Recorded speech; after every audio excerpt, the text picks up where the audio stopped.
Hello, I am Daria Burke, Chief Marketing Officer at JustFab, and I am delighted to be here today with our latest Leading with Style partner, Sharon Chuter, founder, CEO, and creative director of Oma Beauty. Oma means beautiful in Sharon's native language of Igbo, and I truly believe she embodies the word inside and out. Born in Nigeria and now splitting her time between London and Los Angeles, Sharon has dedicated her life and her career to driving change with the goal of true inclusivity. Her latest effort is Pull Up for Change, the charitable organization she founded last year, whose mission is to ensure workplace equality by holding companies accountable for active participation. We are so excited to be partnering with Sharon to release her curated JustFab collection called Shine Through. JustFab will also be donating to Pull Up for Change in celebration of our partnership and of Juneteenth. Thank you, Sharon, for being here. Oh, no, thank you. Very kind, very kind. But it's such a special day. I'm really curious, what drove you into this industry and what really inspired your journey? So I started my life wanting to be a pilot. My mom's like, oh, no, we ain't doing that because I want grandchildren. So here's the alternative path for you. Now I'm Nigerian. There's only 4 professions there. Doctor, lawyer, engineer, disappointment. So clearly pilot felt quite squarely in disappointment zone. So she's like, let's argue back in. But net, we sort of agreed I was going to become an aeronautical engineer. Sounded very sexy. So I get there, I'm about to sign up to college. I decide, look, I don't see myself covered in grease and coveralls all day. I'm sorry, Ma. Like, I know I get the grades to do this, but I'm not going to do it.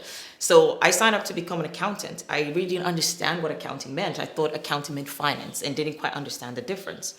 Here I am halfway through uni realizing, no, what you sign up for is to account for decisions other people have made. And I'm like, I can't get this career thing right, can I? So at that point, I dropped out of uni because, I got into uni really young. I was a teenager. I was barely 16 when I got into uni. And one of the things you realize as a teenager is you know everything. So I was really in the zone where I realized I know everything. I was way smarter than my lecturers and everybody around me.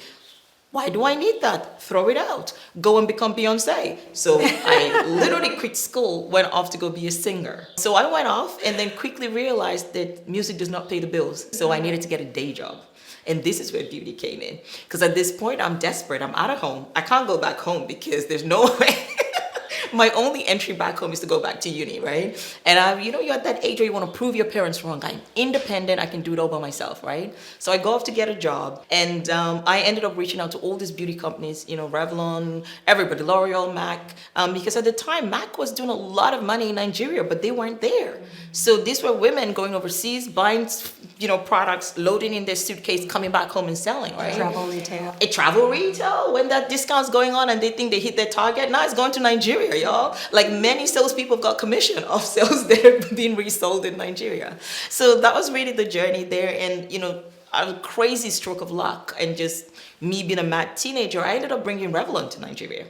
And so when I did that, I realized I was too young. I had a lot that I wanted to learn, but it also changed my life fundamentally because up to that point in life, I had a conflict. I'm extremely academic and I'm extremely artistic at the same time. Growing up, that's a problem because you don't fit in anywhere. And so that always created this kind of pull in different directions and being a weirdo and just really being a misfit. And beauty finally gave me that answer. I finally found a place where I could be creative, or I thought I could be creative. I could, bring in my academic side of it in terms of any role in beauty, but also in bringing Revlon to Nigeria and the hustle to get them there, I realized, wow, I've got a hustle?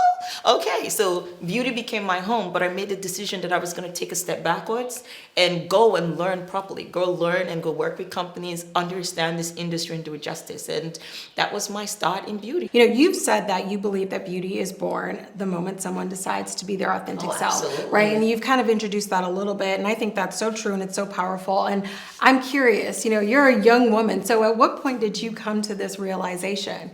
When you're born in the skin that I'm born in, you realize you're different really early on, but not different good, different bad. Mm-hmm. And you live your whole life either being really resentful about it, right? Low key, it's always there. You don't want to address it, but there is a kind of a temperament of resentment that's always there, or sometimes it just manifests in pure anger, right? And so for me, it was, okay, my kind of way of dealing with it was block it out.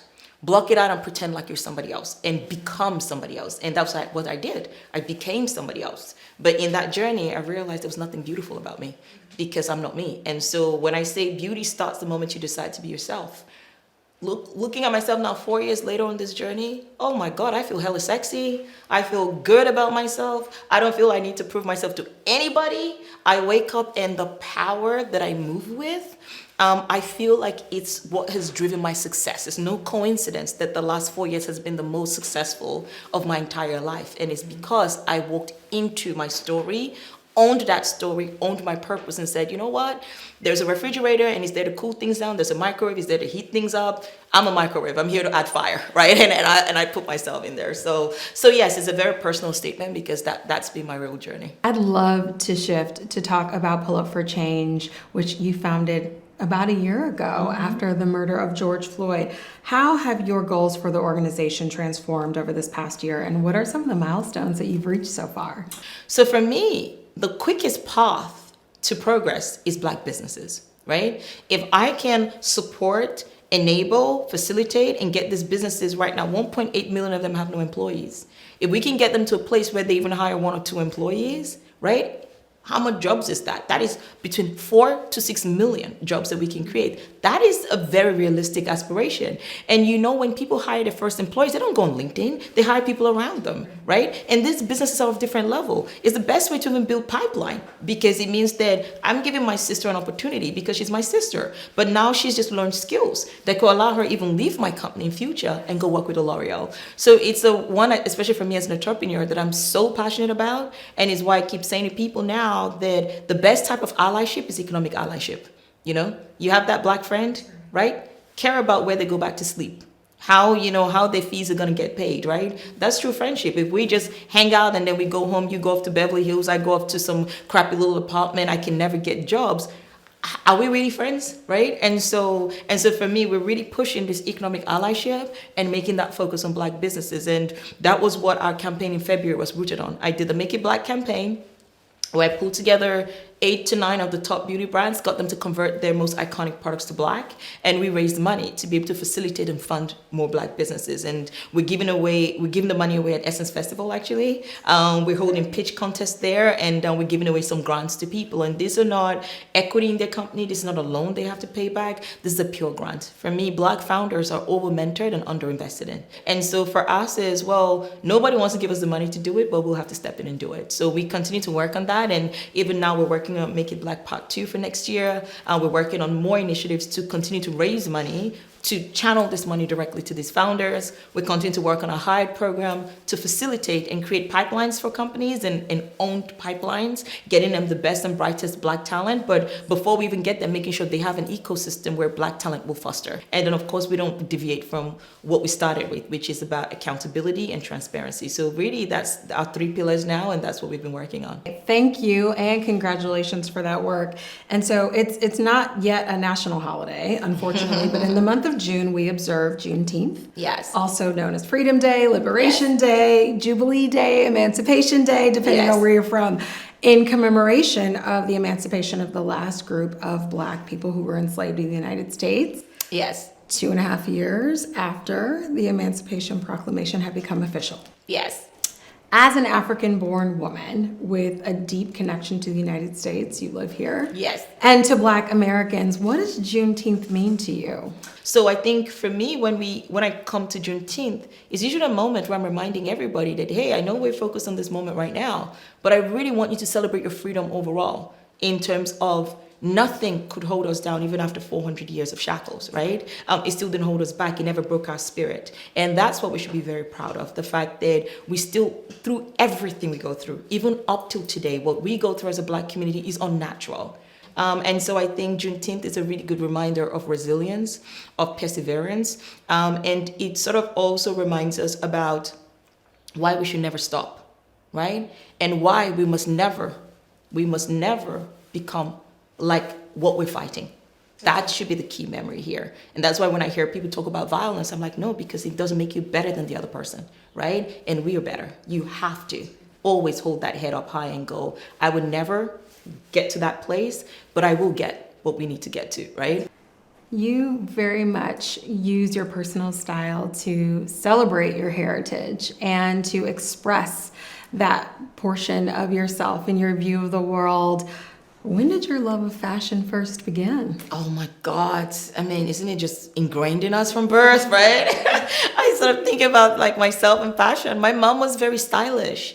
She actually was a stylist. She had boutiques. She went to Italy. She purchased clothes. She came back and sold back home. So I really grew up in a fashion household. I really grew up in a household where there were shoes everywhere, right? I knew about clogs before even my classmates even knew what they were, right? I knew the actual naming of them just because I grew up in a household with a lot of fashion, right? My dad was in entertainment, bars, hotels, and whatever. And my mom was there in fashion, and she was so stylish. Like as kids, we would just go through her album and just look at her pictures from when she was in her 20s. And oh my God, she was insane. The bell bottom, the platform heels, the crop tops. She was an absolute rebel, you know, two-piece bikinis back in the day where everybody was all covered up. So my mom is my ultimate style icon. She has always been like this.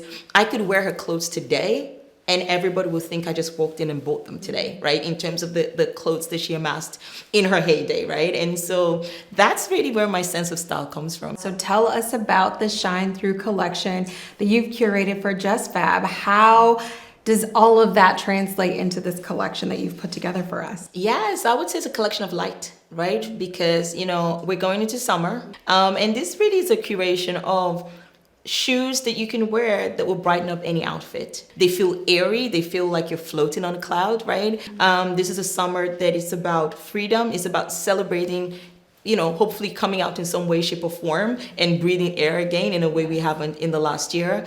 Is a place I hope in the last year people have spent enough time with themselves reflecting, and it's time to let that person shine through. They will, because it's gorgeous, and there's something for everyone, which I also really love. And you talked a little bit about having a different style depending on your mood or who you want to be when you wake up that day. How do you dress in LA versus London? Okay, first let's start with the fact that London's cold. Yeah. So it's a whole new wardrobe because everything there is actually like you have the style, but you have the practicality and function, like no open toes kind of thing, no sleeveless kind of thing. So it takes you into a new world. I actually love fashion in London. Me too. There is something amazing about being able to wear a jacket and sunglasses at the same time. Yes. London is one of the few places in the world where genuinely you're not being a diva. It's sunny, but it's really cold, right? So I love London and the fact that I can bring in more tailored wear. I can bring in more classic, more straight lines, which I really love because they just make you look so elevated, so sleek. So when I'm in London, you get to see me a lot on with the knee-high boots. There's always my signature. You start seeing me with like pants. I love my jeans, whatever tucked inside the boots,